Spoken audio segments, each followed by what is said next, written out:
వేసవి తీవ్రతను దృష్టిలో పెట్టుకుని వడదెబ్బ బారిన పడకుండా తీసుకోవాల్సిన జాగ్రత్తలపై ప్రజలను అప్రమత్తం చేసేందుకు విస్తృత స్థాయిలో అవగాహన కార్యక్రమాలు చేపట్టాలని కలెక్టర్ రాజీవ్ గాంధీ హనుమంత్ అధికారులకు సూచించారు.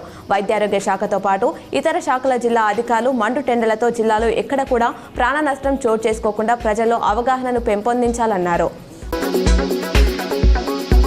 జనగణనలో భాగంగా చేపట్టే కులగణనలో తెలంగాణ మోడల్ను కేంద్రం పరిగణలోకి తీసుకోవాలని సిడబ్ల్యూసీ కాంగ్రెస్ వర్కింగ్ కమిటీ సమావేశంలో తీర్మానించినట్లు సీఎం రేవంత్ ట్వీట్ చేశారు.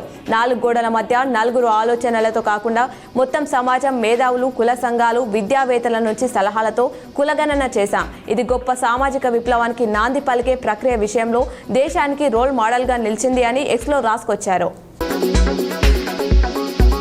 పహల్గామ్ ఉగ్రదాడిలో 26 మంది మరణించడంపై ప్రముఖ ఆధ్యాత్మికవేత్త చిన్నజీఆర్ స్వామి స్పందించారు. తీవ్రవాదులపై ప్రధాని మోదీ ఉక్కుపాదం మోపాలన్నారు. ఉగ్రవాదాన్ని తుదముట్టించేందుకు ఇది సరైన సమయమని చెప్పారు. టెర్రరిజాన్ని కట్టడి చేయడానికి మోదీ పోరాడుతున్నారని, ప్రజలంతా ఆయనకు మద్దతుగా నిలవాల్సిన అవసరం ఉందని తెలిపారు.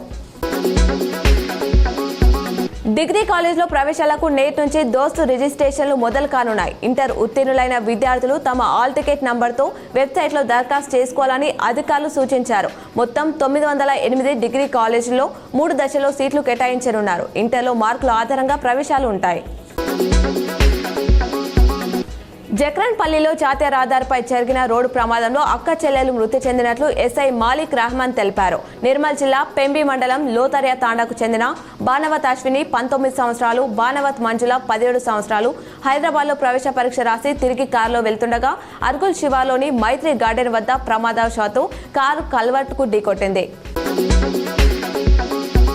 భూభారతి చట్టం క్షేత్రస్థాయిలో అమలయ్యేలా చూడాలని రాష్ట్ర రెవెన్యూ మంత్రి పొంగులేటి శ్రీనివాసరెడ్డి కలెక్టర్లకు సూచించారు. శుక్రవారం ప్రభుత్వ ప్రధాన కార్యదర్శి రామకృష్ణరావుతో కలిసి మంత్రి పొంగులేటి వీడియో కాన్ఫరెన్స్ ద్వారా భూభారతి, ఇందిరమ్మ ఇల్లు, నీట్ పరీక్ష ఏర్పాట్లపై జిల్లా కలెక్టర్లు, పోలీస్ కమిషనర్లు, ఎస్పీలతో సమీక్షించారు. ఈ నెల 5 నుంచి 20 వరకు రెవెన్యూ సదస్సులు నిర్వహించాలన్నారు.